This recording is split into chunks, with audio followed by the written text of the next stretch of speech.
Hello, and welcome to Learn English Elementary Podcast number 1. My name's Ravi. And I'm Tess. We're your presenters, and we've got lots of things for you to listen to today. But before we start, I think we should introduce ourselves. Ravi? Okay, I'm Ravi. Or I tell you what, I'll introduce you and you can introduce me. How about that? Well, okay then. This is Tess. She's from London. How old are you? None of your business, Ravi. And she loves dancing and riding her mountain bike, okay? Okay. And this is Ravi. He comes from Manchester. He's 23. Oh, aren't you? Oh, yes. He likes football and he's a great cook. Thanks. And there's one more person for you to meet. I'd like to introduce our producer, Gordon. Say hello to everyone, Gordon. Hello. Pleased to meet you. Hi, Gordon. And how are you today? Very well, thank you, Tess. Good. We'll speak to Gordon again later in the show, but now it's time to get on with our programme. We've got an excellent show for you today, and let's start with our first section called I'd Like to Meet. We ask people a simple question. Which famous person, dead or alive, would you like to meet? And of course, we ask them to explain why. Our guest today on I'd Like to Meet is Zara Heller from Bristol. Hello, Zara, and welcome to the show. Hello. Hi, Zara. And what do you do, Zara? I'm a student. I'm in my last year at school. I'm 16. Right. Now, let's ask the question. So, Zara, which famous person, dead or alive, would you like to meet? I'd like to meet Angelina Jolie. Angelina Jolie. Great, good choice. Tell us a bit about her. She's an American film actress. She was in Tomb Raider, and she's an ambassador for the United Nations too. And why did you choose her to talk about today? Well, because I really admire her. She's a famous film star with a lot of money and a famous celebrity film star husband. But she really cares about helping people, and she uses her money and her fame to help children and people who are very poor or have a difficult life. I saw a film about her on MTV, the music channel. It was a video diary of her visiting Africa and talking about how to stop poverty. And they were really simple things. And I thought it was really cool because MTV doesn't usually show programs like that. It's usually just music videos and things. But because she's famous and beautiful, then people want to see her so she can get a lot of attention for the things that she wants to change. Yeah. Do you like her films? Do you think she's a good actress? Yes, I do. I don't think she's a great actress, but she's a good actress. And she's so beautiful that you just want to look at her all the time. Yeah. I think she's one of the most beautiful women in the world. I love watching her. I love all her films. And what would you like to talk to her about, Zara?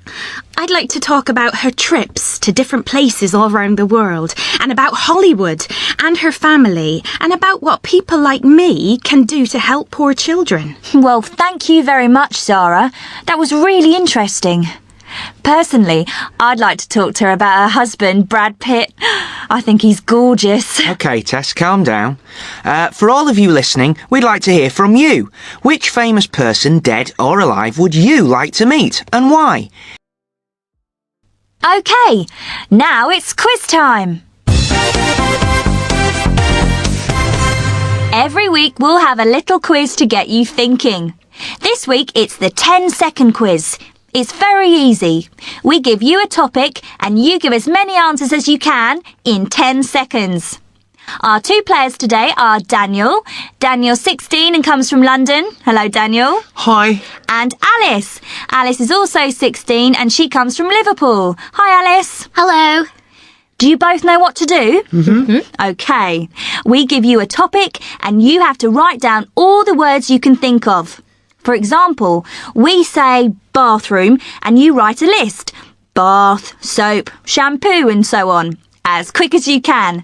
Got the idea? Yeah. Good. Okay, let's play. You've got 10 seconds to write down things you can find in a kitchen. Okay? So, for example, you could say microwave oven. Okay? Things you can find in a kitchen. Go!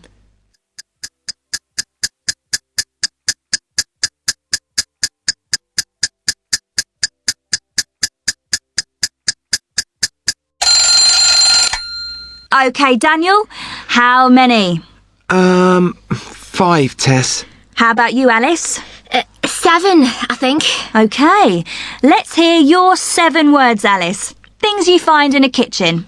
A fridge, cooker, pans, plates, knife, fork, spoon.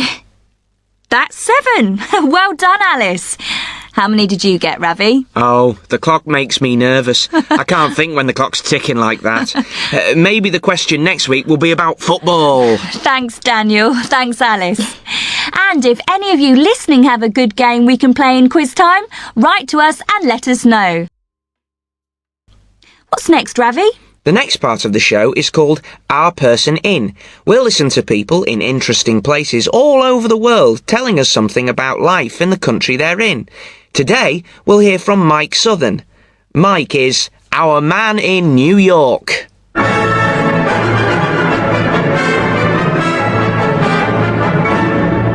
New York. What do you think of?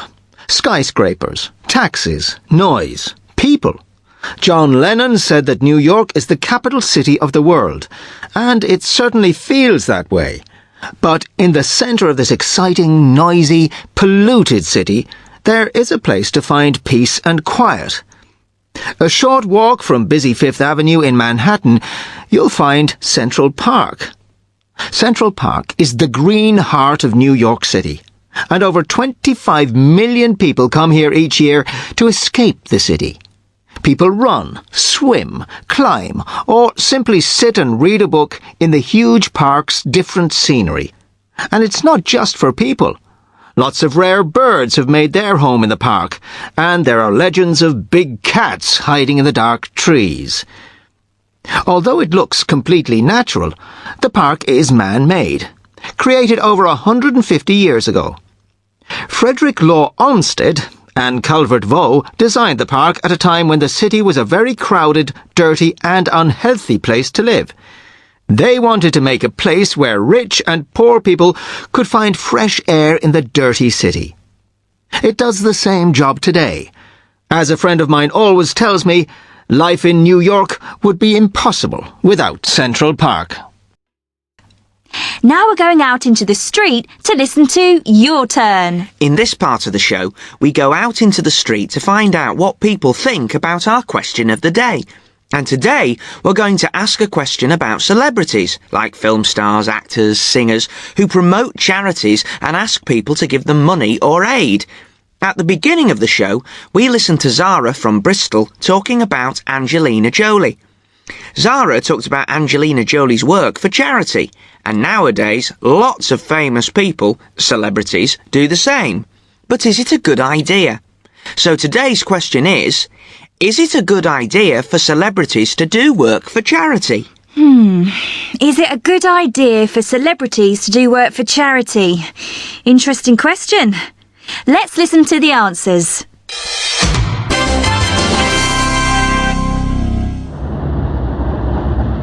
I think it's a good thing. People don't want to listen to boring politicians, but everyone likes celebrities, so they listen to what they have to say.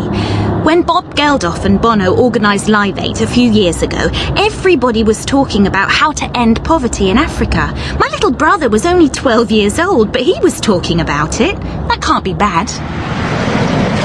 I hate it. The celebrities only want publicity, and they want us to think that they're really nice people, you know? They care about the world, they care about poverty, so they can sell more records. But it's a big lie. They're not interested in poor people or the charities at all. Why is it a problem?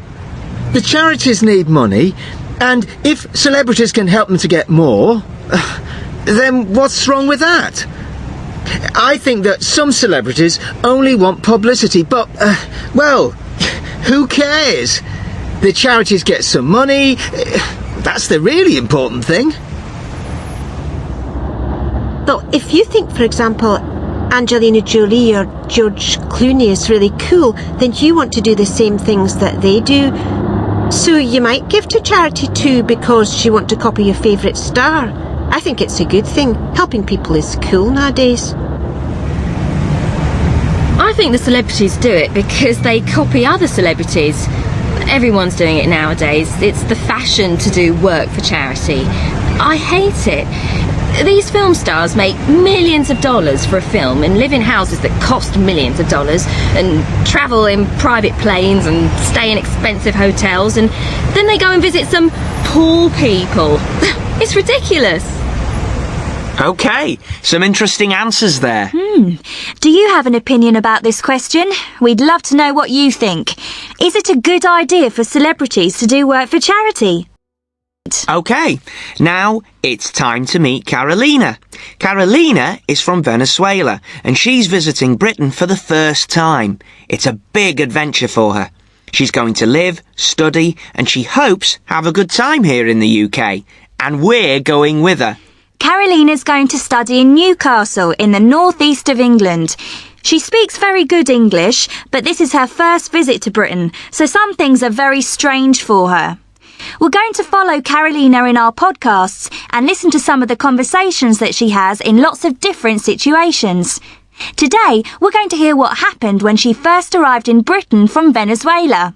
Here's Carolina at Heathrow Airport in London. Let's listen to her conversation at immigration control. Excuse me, am I in the right line for immigration? I don't know, dear. It depends. What nationality are you? Venezuelan. No, this queue's for British and European Union members. You need to go over there, where it says other passport holders. Can you see? Oh yes, okay, thank you. Good evening. Good evening. Where have you travelled from today? From Venezuela, from Caracas. Can I see your passport, please? Thank you.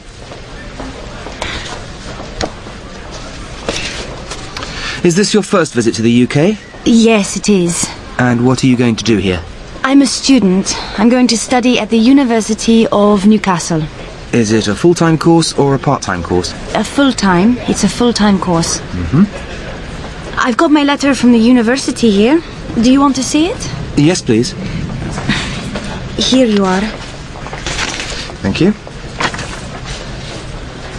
And how long is the course? How long do you intend to stay in the country? 3 years. 3 years. Yes, that's right. Do you intend to work in this country? Oh, no, I'm not going to work. Well, maybe in the university holidays, but the British Embassy in Caracas said that was okay. Yes, that's correct. Students can work in the holidays. Is everything okay? Yes, everything seems to be in order. I just need to stamp your passport. With today's date. Here you are.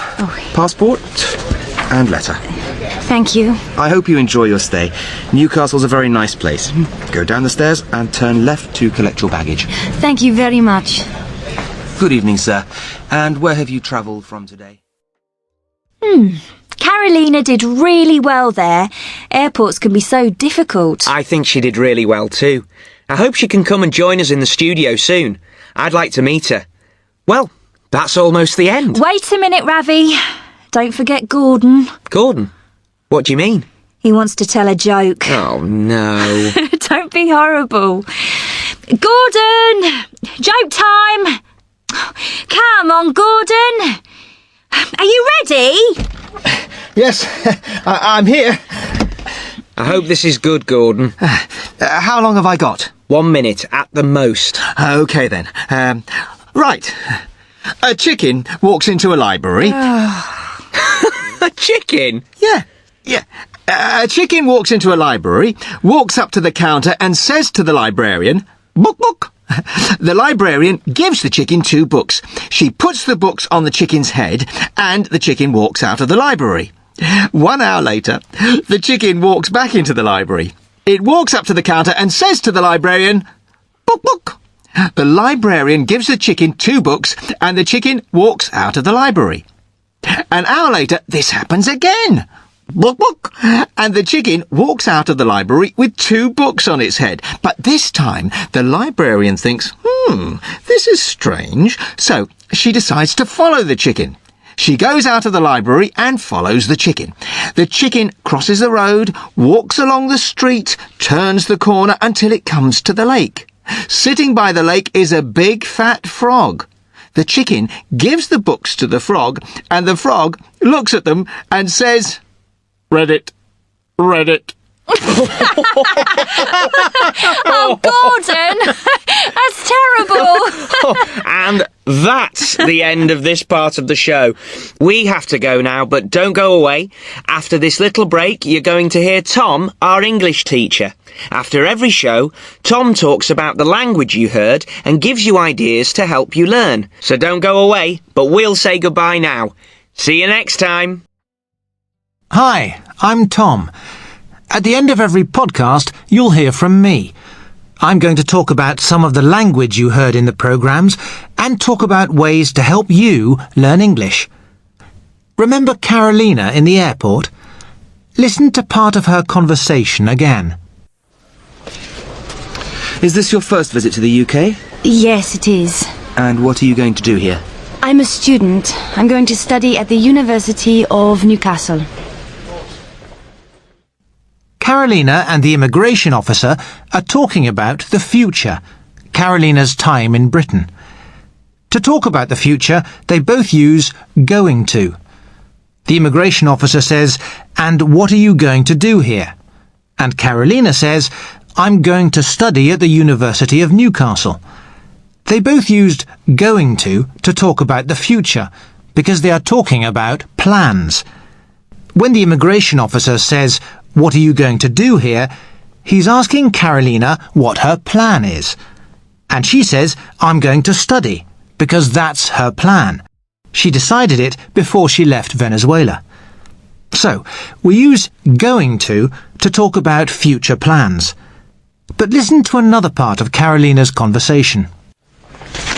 Thank you. And how long is the course? How long do you intend to stay in the country? 3 years. 3 years. Yes, that's right. Do you intend to work in this country?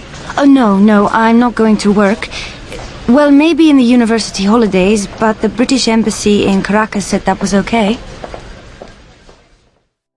The immigration officer said, "How long do you intend to stay in the country?" And, "Do you intend to work in this country?"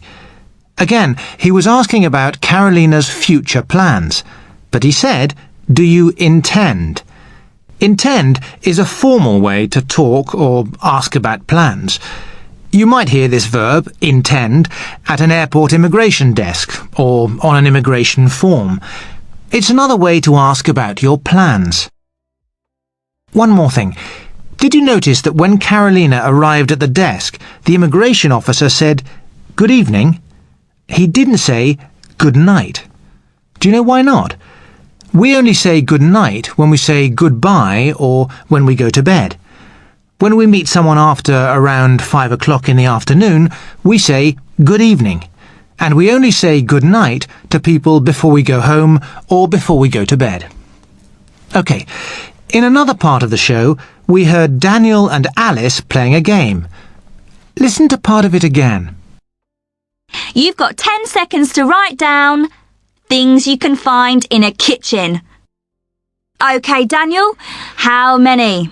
5, Tess. How about you, Alice? 7, I think. OK, let's hear your 7 words, Alice. Things you find in a kitchen. A fridge, cooker, pans, plates, knife, fork, spoon. I hope all of you have a notebook where you keep new words, a vocabulary notebook. Think about how you put new words into your notebook. Do you put them in alphabetically? All the words beginning with A, then all the words beginning with B? Or do you organise your new words another way? Some people put words into their notebooks in word families. They put words together that are connected in some way. For example, you could have a page in your vocabulary notebook called kitchen, and you could keep all the words from the game, fridge, cooker, pan, all of those words, on the kitchen page of your notebook. You could have pages for, say, sports, football, tennis, bowling and so on. And you can write more than just the words. You can write the verbs that go with the words. Play football, but go bowling or go skiing. There's no right way or wrong way to keep your new vocabulary. You have to find the way that helps you remember the new words. OK. By the way, if there are any words from the game that you don't know, remember that you can find them on the website. You can read all of the podcast, and if you click on a word, it'll take you to a dictionary that tells you what the word means. We'll give you that address again at the end, so go and find a pen to write it down. Right, finally, after every podcast, I'll try to show you something that you can try to use in your own English. This week, I heard this interesting expression. Excuse me, am I in the right line for immigration? I don't know, dear. It depends. What nationality are you? Now, there are two things there I want to talk about. Firstly, the old lady called Carolina dear. She said, "I don't know, dear." Sometimes older people might call you dear. It's a friendly, affectionate thing to do. But be careful, it might sound a bit strange if you try to use it yourself. The other thing I noticed was that the old lady said, "It depends." She didn't know the answer because she needed more information. Can you translate "it depends" into your language? Try to use it in English this week.